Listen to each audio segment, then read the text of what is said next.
Donc on reprend où on s'était arrêté et on avait généré nos deux listeners, nos deux stagers.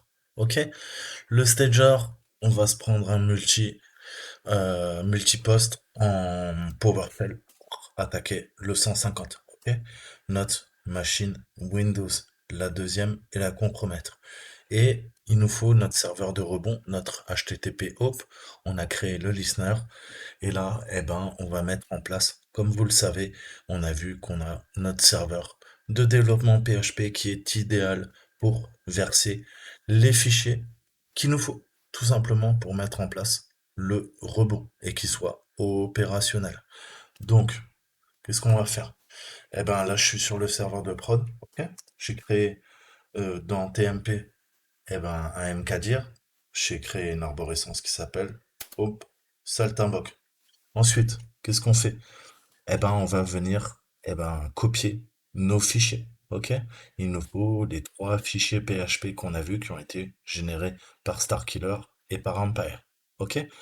La même arborescence que j'ai dans mon TMP sur ma machine, il faut également qu'elle soit présente sur le serveur de prod, note Linux, pour que ça fonctionne. Ok? Donc ça, c'est base. Et on va voir ensuite comment activer tout ça. Donc, curl, on va aller récupérer sur ma machine les 10 fichiers. J'ai créé un fichier zip. Je vais venir me le récupérer. J'ai hébergé un serveur simple HTTP. Ok. Et j'ai créé un fichier qui s'appelle zipzip. Ok.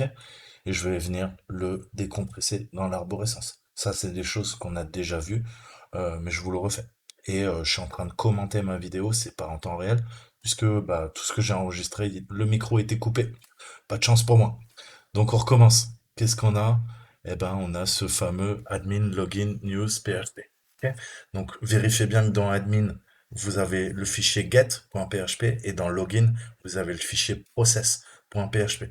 Parce que moi, j'avais mal zippé mes fichiers et ils n'étaient pas présents. Et c'est pour ça que la connexion ne fonctionnait pas au niveau du HTTP HOP. Vérifiez bien que la structure est identique, est un clone conforme à ce que vous avez dans votre arborescence TMP sur votre machine locale.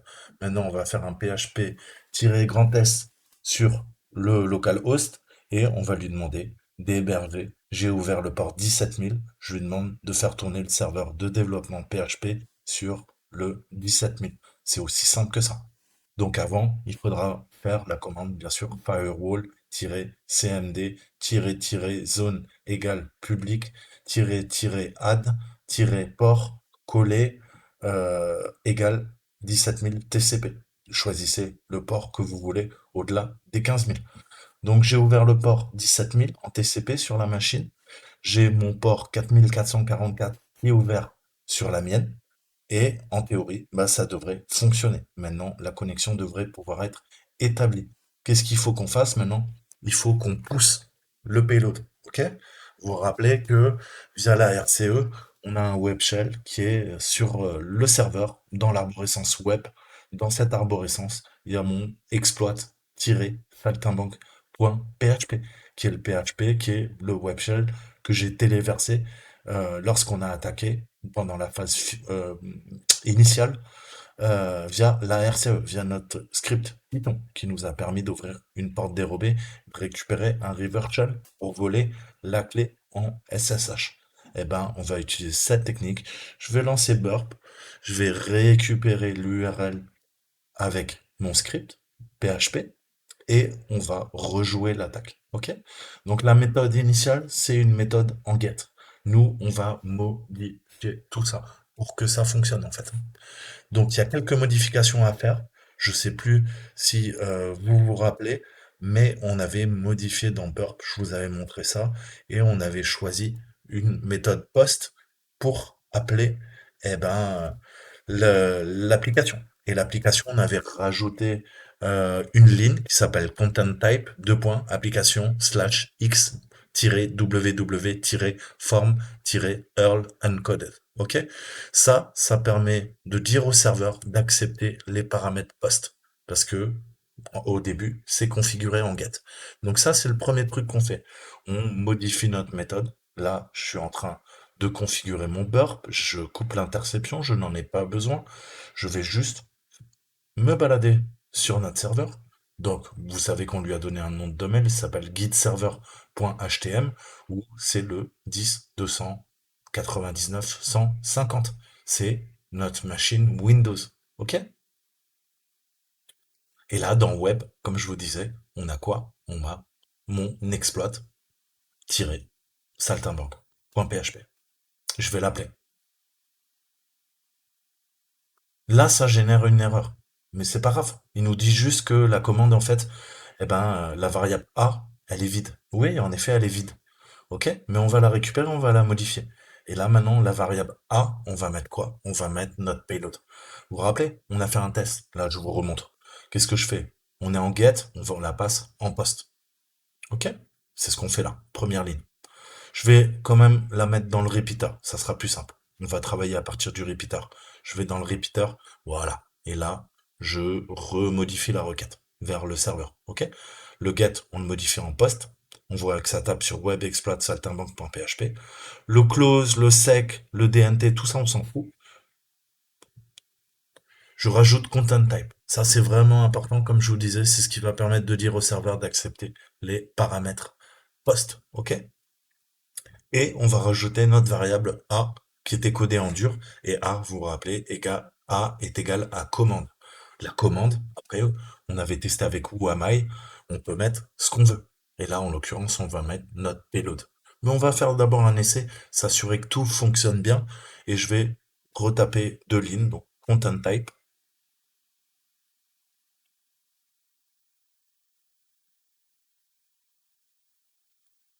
OK, deux points. Application slash xww form Earl encoded.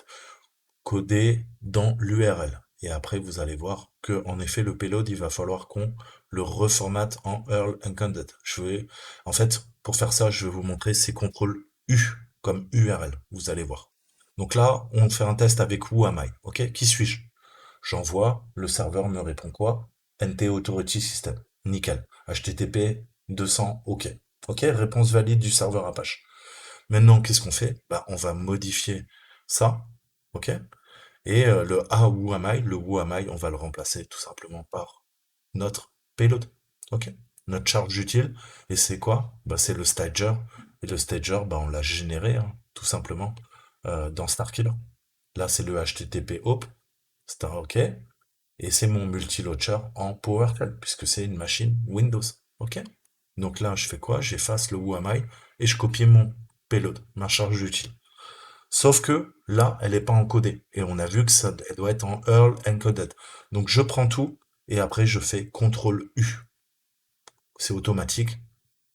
Sinon vous passez par les menus. CTRL U, qu'est-ce que ça fait? Bah, vous allez voir. Ça, hop, ça va changer le code. Le payload va se transformer et va être réencodé en format URL. Et bah, ça va ajouter, on va le voir au tout début, le Nobsta W1 Enc, ça va devenir, il va y avoir des petits plus plus. Vous allez voir le code changer là en temps réel. Donc là, ça va pas changer. Je reprends pour vous montrer. Et là, je vais faire CTRL U. Voilà. Là, c'est modifié. Qu'est-ce qu'on voit? PowerShell plus, no plus. Dès qu'il y a des petits plus, c'est que ça a été réencodé. Et on voit que le payload est modifié en conséquent. Qu'est-ce qu'on fait? On l'envoie. Et là, dans Starkiller, eh ben, le HTTP Hope fait son boulot. Et j'avais mon premier agent en Python sur le serveur de prod Linux. Je récupère maintenant mon deuxième agent quelques secondes plus tard dans le workgroup système.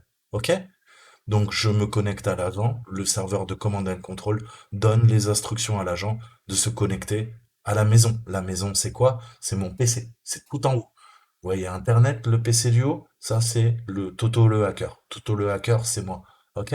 Lui, il est chez lui, tranquille. Qu'est-ce qu'il fait? Il se connecte via une connexion VPN à l'Internet. L'Internet, c'est l'extranet. Il tape sur quoi? Sur le premier serveur, le serveur de prod Linux. OK? C'est le 200 qu'on a vu, le premier qu'on a piraté. Lui, il est toujours dans l'extranet puisque il n'y a pas la DMZ. Il est dans la DMZ. Là, on a le PC de Thomas. C'est le Windows 10 derrière le pare-feu mise à jour. Ça, c'est le serveur Git qu'on a piraté. Ces deux machines-là sont derrière le routeur, derrière le pare-feu. Ok? Elles sont sur le réseau local, un réseau privé. Nous, qu'est-ce qu'on a fait? On a piraté cette machine et on a demandé de faire une redirection via le PC, exactement, le deuxième PC qui est derrière le pare-feu. Et en faisant ça, qu'est-ce qu'on fait? Eh ben, on contourne le pare-feu, on contourne les systèmes de protection, on a chiffré, encodé nos payloads, et on voit bien que la machine, via le serveur HTTP, nous sert le news.php, le login process, et c'est ça qui me permet de connecter mon agent. Pour l'instant, on va voir comment installer une porte dérobée via Starkiller. Ok? Donc là, on voit que le PHP, le serveur PHP, il est en train, tout le temps, code 200, vous voyez, sur le port 53 000, 50 000, 4000, il répond. Ça change de page, de port à chaque fois. Et c'est ces trois fichier PHP, et on voit que tout en bas, là, il a accepté notre payload. Là, c'est notre payload PowerShell. Il l'a pris, et ça a ouvert quoi? Ça a ouvert notre porte dérobée via le jump hop, ok? Via le serveur de saut, pardon, le HTTP hop, ok? Et grâce à ça, bah, je suis maintenant connecté. Maintenant que le centre de command and control a la main sur le deuxième agent, on va voir ce qu'on peut faire avec eh ben, un agent actif sur la deuxième machine, celle en 150, le serveur Windows, avant d'attaquer la dernière machine, le portable de Thomas. Ok? Donc ça, j'espère que c'est vraiment clair et que vous avez compris. Maintenant, on va voir un petit peu les modules. Qu'est-ce qu'on peut faire avec des modules? Eh ben, les modules, ils sont utilisés pour effectuer diverses tâches sur une cible compromise via un agent actif. Par exemple, on pourrait utiliser Mimikat pour vider les secrets de la cible. Ok? Donc, moi là, c'est ma cible finale, c'est le portable, le laptop de Thomas. Et qu'est-ce que j'ai fait? Eh ben, je ne pouvais pas rentrer sur le pare-feu. Donc, je me suis servi d'un serveur de saut pour passer du serveur de prod au serveur Git, ok? Via mon serveur de saut. Et ça permet quoi? Eh ben, passer de l'extranet à l'intranet. J'ai contourné le pare-feu, tout simplement. Ok? On l'a baisé. On l'a baisé. Toto le hacker se connecte de l'internet et arrive à accéder à la première machine de prod Linux et la deuxième machine, le PC qu'on voit en bas à droite, qui est derrière le pare-feu, qui est derrière le routeur. Il n'est pas dans la DMZ, le deuxième PC là. Et pourtant, j'y ai accès. Maintenant, j'y ai accès sans aucun problème. Vous voyez qu'on vient concrètement déjà de rerouter toutes les communications du premier PC. C'est plus Toto le hacker qui pirate le deuxième PC et qui va pirater le portable de Thomas. Si on sniffe les paquets réseau, toutes les attaques viennent du premier PC. La machine de prod, le Linux, pas ma machine. Vous comprenez tout l'intérêt de passer par des proxys. Ça sera le pingouin tout en haut qui va attaquer les deux machines. Ça sera pas Toto le hacker de l'extérieur. Donc on est en train de camoufler nos traces. On est en train de camoufler, on devient furtif et on continue notre cyberattaque. Voilà l'intérêt de passer par un serveur de saut. Au lieu que toutes les attaques viennent de moi, de mon Kali, de mon Parrot OS, eh ben, c'est le serveur Linux qui va pirater les machines pour moi. Et s'il y a un administrateur réseau et les logs, un administrateur système qui étudie les logs, et Thomas, il va voir que c'est un de ces deux PC, soit Git, soit de prod, le Linux, qui l'ont piraté. Mais à aucun moment, il saura que c'est quelqu'un de l'extérieur, que c'est moi, Toto le hacker, qui l'a piraté. Il pourra pas. Il verra que les communications viennent du premier serveur. Et le maillon faible, c'est le serveur Linux. C'est pas ma machine. Tant, on voit que je viens d'ouvrir un tunnel chiffré qui me permet d'établir de mon PC jusqu'au la deuxième machine, le serveur Windows, en passant par le serveur Linux, la première.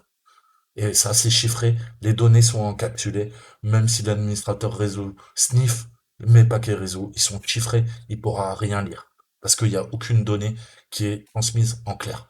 Et en plus, je passe par le HTTP, donc je contourne allègrement en sortie aussi le pare-feu. Parce que, bien sûr, le serveur Git, il a besoin de communiquer avec le serveur Linux qui est derrière le pare-feu, qui est dans la DMZ.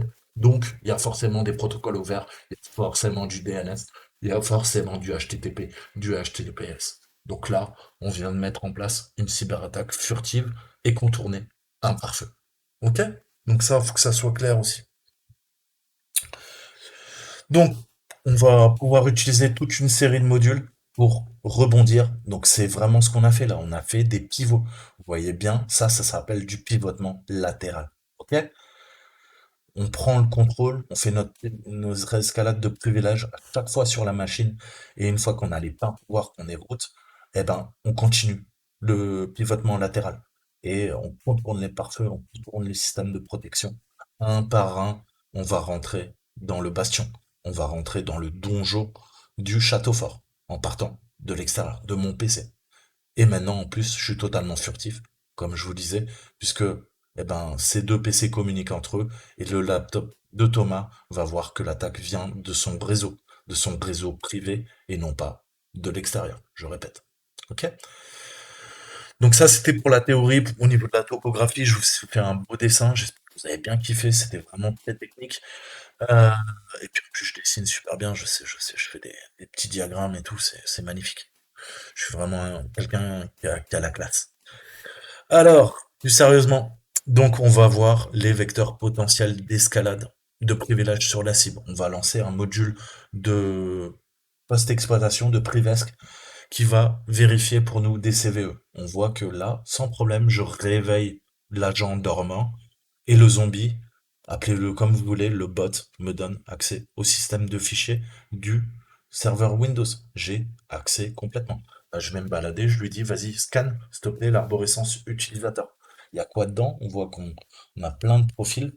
Les autres personnes qui ont réussi à le hacker, il y a du saltimbanque, il y a Thomas. Ok? Et il y a même un utilisateur administrateur. On le voit là, j'ouvre. Voilà, administrateur, on voit Saltimbanque, on voit Thomas. Vous voyez que je peux me balader sans aucun problème sur le serveur, ok? Via cette interface graphique et via Starkiller. Et c'est ça, toute la puissance en fait du truc. Donc là, on va lancer un module comme je vous disais, Sherlock. Donc l'avantage avec Starkiller, c'est que quand vous allez dans la partie module, maintenant qu'on n'a pas encore vu, il va vous charger tous les modules associés aux agents. J'ai quoi? J'ai deux agents. J'ai un agent, pardon, qui est en PowerShell, j'ai un autre agent qui est en... OK? Et donc, eh ben, chacun va faire des actions précises et forcément, bah, tous les modules qui sont accessibles en PowerShell sous Windows vont être chargés pour la bonne machine et tous les modules qui sont accessibles en Python vont être chargés sur l'autre machine. Ok? Ça fait le tri, ça fait le distinguo. Ok? Et ça vous dit si vous avez besoin d'être admin ou pas. Ok? Pour l'instant, moi je suis saltimbanque sur le serveur Windows, je suis pas encore admin. Il va falloir qu'on fasse notre escalade de privilèges. Mais déjà, on va voir comment on va installer une porte dérobée. Là, je vais lancer le module Sherlock. Donc, on va voir qu'il y a un paquet de modules. Là, on voit row per page. Ok? Donc, c'est des lignes par page. Mais je peux tout à fait modifier. On voit à côté, il y a un 10 sur 319. C'est-à-dire que là, il y a à peu près 320 scripts, ok, qui vont nous permettre de faire pas mal de choses. De la reco, de la post-exploit, du privesc, du loot, du gathering, etc., etc. Tous les modules, en fait, sont divisés en sections, si vous voulez, en fonction du vecteur d'attaque, donc soit PowerShell, soit Python, et en fonction de ça, on a toutes les options qui s'offrent à nous. Et vous n'avez plus qu'à faire action pour lancer le script malicieux que vous voulez. Ok? Donc là, je vous remontre. On voit que il nous en propose. Déjà, exfiltration, par exemple, de données. Il y en a d'autres, c'est exécution de code. Il y en a d'autres, c'est de la collection, ce qu'on appelle du gathering. Ok? Et on va récupérer un maximum d'informations sur la cible pour en savoir un peu plus et trouver des vecteurs pour faire notre escalade de privilèges. Ok? Donc on a juste à cliquer sur Play, sur le petit triangle, là, tout à droite, pour lancer le script PowerShell de façon automatique. Et ça, c'est vraiment toute la puissance déjà de l'interface graphique. Vous n'avez pas à bidouiller en ligne de commande. Donc Starkiller, c'est vraiment un plus pour les néophytes. Après, quand vous aurez l'expérience, vous saurez faire tout ça. Et je vous refais d'autres vidéos pour faire ça en ligne de commande. Et on voit que, bah voilà, maintenant j'ai demandé tout. Et on voit que on a nos 319 trucs. Bon, là, ils sont pas tous affichés. Ils m'affichent que du PowerShell et du Python pour les deux machines. la machine de prod, le pingouin, celle en 200, et le serveur Windows PowerShell en 150. Ok? Donc là, j'ai trouvé mon module Sherlock, je le lance. Donc quelques secondes plus tard, qu'est-ce qu'on voit? Eh ben, on voit que automatiquement, le serveur de command and control a décidé de lancer l'information. L'information transite sur le réseau via notre serveur de saut et l'agent, le résident sur la machine, lance les tâches. Vous voyez qu'on a un paquet de tâches planifiées et on voit par horodatage, par ordre chronologique, tel module a été lancé à telle heure. Donc, ça nous permet de faire pas mal de tâches. Vous voyez que tout est, vous avez l'historicité, c'est vraiment bien foutu. Ok? Donc, dans l'agent, vous avez également des tâches. Vous pouvez voir par argent les tâches qui ont été demandées. OK? Vous pouvez paramétrer aussi également les agents, leur demander qu'ils se reconnectent automatiquement au serveur de command and control, par exemple toutes les 10 minutes, toutes les 5 minutes. Là, par défaut, les agents se réveillent, entre guillemets, les zombies se réveillent quand on les appelle, quand on leur demande de faire des actions ou on clique dessus. Mais vous pouvez tout à fait demander qu'ils se reconnectent toutes les demi-heures, toutes les 10 minutes. C'est-à-dire que même si le serveur de command and control craque, ok, il explose, il y a une bombe nucléaire, et ben s'il y a un deuxième centre de command and control, ou si vous redémarrez votre ordinateur, vous redémarrez Empire et Starkiller, automatiquement les agents vont se reconnecter à la maison. Ok, ils vont faire comme E.T. téléphone maison. Les demi-heures, ils vont essayer de se reconnecter au serveur de command and control. Dès que le serveur de command and control est à nouveau joignable, les zombies, le botnet, les bots, les agents, appellent ça comme vous voulez, se reconnectent automatiquement au centre de command and control pour recevoir les ordres. Ok? Donc vous voyez tout l'intérêt d'avoir une infrastructure en C2C. Ok. Le centre de command and control va dispatcher les ordres, va récupérer les informations. Ces informations vont être exfiltrées sur les machines piratées via les zombies, via le botnet. Ok? Donc là, on voit que mon action, eh ben, elle est en cours de route. Il me dit, pas de problème, je t'ai lancé le script Sherlock. Attends un petit peu. Je l'ai lancé sur les deux machines et bien sûr, il va s'activer que sur la machine Windows, puisque le PowerShell sur la machine Linux de prod, ça risque pas de marcher. Et là, je peux voir également les tâches directement et même donner des tâches précises. Et là, vous voyez que je récupère la tâche que j'ai lancée à partir du module. Mais dans l'agent, j'ai aussi le résultat et le compte rendu. Et là, on voit que malheureusement, le scan a été fait sur des CVE connus et malheureusement le serveur n'est pas vulnérable aux CVE qui ont été testés. Ici en l'occurrence on voit not vulnerable, ok, not supported on 64 bits systems, not vulnerable, etc., etc. Donc en gros là malheureusement Sherlock nous donne des résultats qui nous disent que ces CVE là ne peuvent pas être exploités. Mais c'est pas grave, on va tester d'autres choses et je vais vous montrer comment on peut, pas besoin d'aller dans les modules, directement à partir de l'avant, je clique sur mon avant et là je peux exécuter des commandes en shell ou je peux exécuter un module directement. Donc je peux tout à fait à partir d'ici soit relancer Sherlock, soit là on va chercher un module en PowerShell assez sexy que j'aime beaucoup. Et c'est quoi? C'est le module persistance. Qu'est-ce que va faire le module persistance? Il va créer une porte dérobée en clé de registre. Ok? Comme ça, même si le serveur redémarre maintenant et que mon serveur PHP il est dans les choux, celui qu'on a installé là avec les trois fichiers PHP, je m'en fous. J'ai une porte dérobée qui va rappeler automatiquement quoi? Mon listener, le HTTP hop, et ça va réouvrir la porte dérobée. Comme ça, l'administrateur il peut arrêter, redémarrer l'ordinateur. Dès qu'il est redémarré automatiquement, mon agent recommunique avec le serveur de command and control, dit à la maison, hey, coucou, je suis là, et je peux à nouveau donner des ordres à mon bot. Ok, automatiquement, il va se reconnecter. Et à la limite, l'administrateur, à moins de trouver la clé qui est cachée d'ailleurs, la clé de registre, voilà, regpass. Et qu'est-ce que ça dit? Ça crée une clé de registre, ça déclare une variable, regpass, qui est dans HKLM, Software, Microsoft, Windows, Current Version, Debug. Ok. Et ça nous dit quoi? Ça dit établir une connexion persistante via le registre en appelant le listener HTTP hop qui est enregistré dans la clé de registre, celle-ci. Ok? Donc ça, ce module-là est excellent pour faire de la post-exploitation, ouvrir une porte dérobée. Et là, votre cible, à moins qu'elle arrive à trouver la porte dérobée, eh ben, elle continuera de se faire pirater et repirater et repirater. Ok? À l'infini.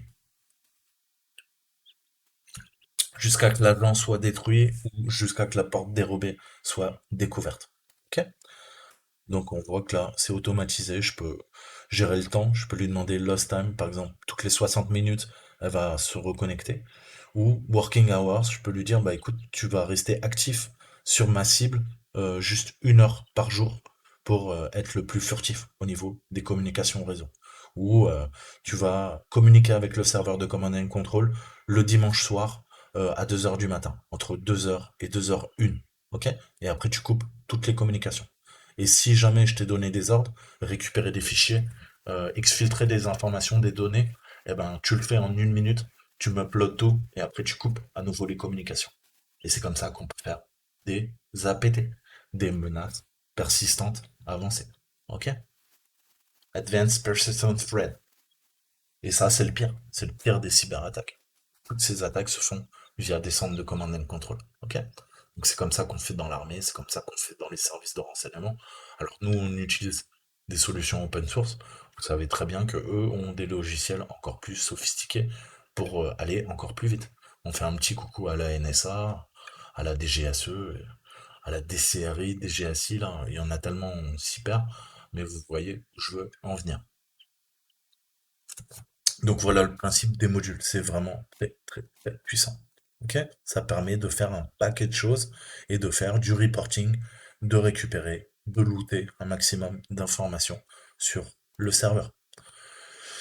Donc la conclusion, c'est que les principes fondamentaux du travail avec un framework de C2C, on emmène contrôle, c'est beaucoup plus complet et que les bases hein, qu'on a examinées naturellement. Et là, on n'avait pas trop le temps de tout détailler. On a plus de 320 modules à vous de faire votre laboratoire, d'installer un framework et de tester toutes les possibilités qui s'offrent à vous. Ce qu'il faut retenir, c'est que les frameworks, en fait, sont utilisés pour consolider l'accès à une machine compromise, ainsi que pour rationaliser les tentatives de post-exploit. Ok? Donc il existe de nombreux cadres, hein, donc ce qu'on appelle un framework, hein, C2, de Command and Control, à vous de voir et de voir comment regarder ceux qui fonctionnent le mieux dans votre cas d'utilisation. Allez sur C2 Metrics et demandez à la matrice. Ok? La matrice va aider Neo à trouver le bon framework. Vous voyez qu'il y en a un paquet. Vous cliquez dans la liste, vous regardez les versions et vous répondez à la question. Ok? Là, qu'est-ce qu'il nous dit? Bah, est-ce que tu veux avoir une adresse, une interface de programmation qui est exposée vers l'extérieur. Est-ce que tu veux du multi-user? Ok? Travailler avec plusieurs utilisateurs? Oui. Et je veux également une API qui soit exposée vers l'extérieur pour pouvoir communiquer. Donc vous soumettez vos besoins et qu'est-ce que va faire Sitemetrics, le site? Il va vous dire, bah écoute, en fonction de tes besoins, je te dis utilise ça, ça ou ça. Là, je veux du DNS, je veux de l'ICMP et je veux faire mon pivotement latéral via une faille SMB. Ok? Next. Je veux quoi? Moi, j'utilise du Linux. Je veux de la stégo, donc stéganographie. Je veux cacher mes processus. Je veux passer par des proxys, proxy aware. Je veux du MIRT, parce que je m'attaque à une grosse boîte. Ok? Et je veux un domain front. Ok? Donc un nom de domaine qui va servir de proxy, de front-end. Et je veux peut-être chaîner aussi mes connexions via des connexions peer-to-peer pour masquer un peu mes traces. Ok, je veux quoi? Je veux tout. Je veux du web, du GUI et de la ligne de commande. Next. Et je veux du Slack, je veux du GitHub et je veux des projets actifs. Active Project. Ok? Voilà. Et là, il vous donne un fichier CSV avec tout ce qui est présent, en fait, en fonction de vos besoins. Bon, là, j'ai bloqué le fichier CSV, c'est normal. Mais il vous dit, bah voilà, soit tu vas utiliser Apple, soit tu vas utiliser Caldera, soit Cobalt Strike qui est payant, soit certains sont gratuits, certains sont payants, soit Trevor, soit Silver. Vous voyez qu'il y en a un paquet. Certains sont en version alpha, voire pré-alpha, d'autres sont en version bêta d'autres sont en version POC, Proof of Concept, ok, et d'autres sont bien avancés, sont en prod en version 3, 4, etc., etc. Vous voyez où je peux en venir. Donc, Empire, c'est un bon choix en tant que framework open source. Il est relativement complet. Il est toujours en développement actif avec des mises à jour nouveaux et des nouvelles fonctionnalités qui sont publiées fréquemment. Pensez à prendre la version sur GitHub qui est maintenue, celle que je vous ai donnée dans mes vidéos. Et Starkiller, bah, c'est une interface graphique pour Empire qui facilite la collaboration. Vraiment, en utilisant le framework, vous pourrez travailler facilement à plusieurs. Et c'est ça tout l'avantage en fait, hein, c'est travailler l'aspect collaboratif.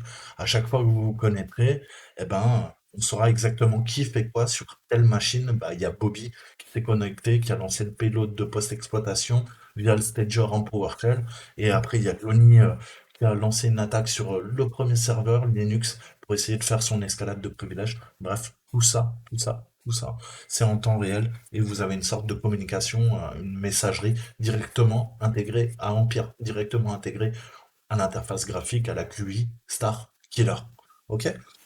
Donc plus tard, je vous montrerai avec SOCAT comment faire l'équivalent de ce qu'on vient de faire sans le serveur de command and control, la puissance du SOCAT. On verra, je vous l'ai déjà montré la théorie, mais on fera un reverse shell relay. Et en fait, avec un reverse shell relay et même du port forwarding, ok, en quiet, eh ben, on sera encore plus furtif au niveau du réseau. Ok? On se fera encore moins grillé et c'est la version la plus furtive en fait, hein, à privilégier, mais qui est la plus compliquée puisque tout est en ligne de commande. Et il faut vraiment comprendre ce qu'on fait, sinon bah alors là, vous ne serez pas aidé ni par une interface graphique et les payloads, il faut les faire à la main. Voilà, c'est pas du tout automatisé. Et petit rappel, tout ce qu'on a fait avec bah, Starkiller et Empire, vous pouvez le faire avec Metasploit. C'est tout à fait possible. Metasploit a un module spécial de serveur de saut, ok? De serveur jump, de HTTP HOP. Il y a un module aussi, HTTP HOP, qui permet de masquer les attaques et de faire croire qu'elles proviennent du serveur qui vous permet de pivoter. Votre serveur mandataire qui va lancer toutes les attaques.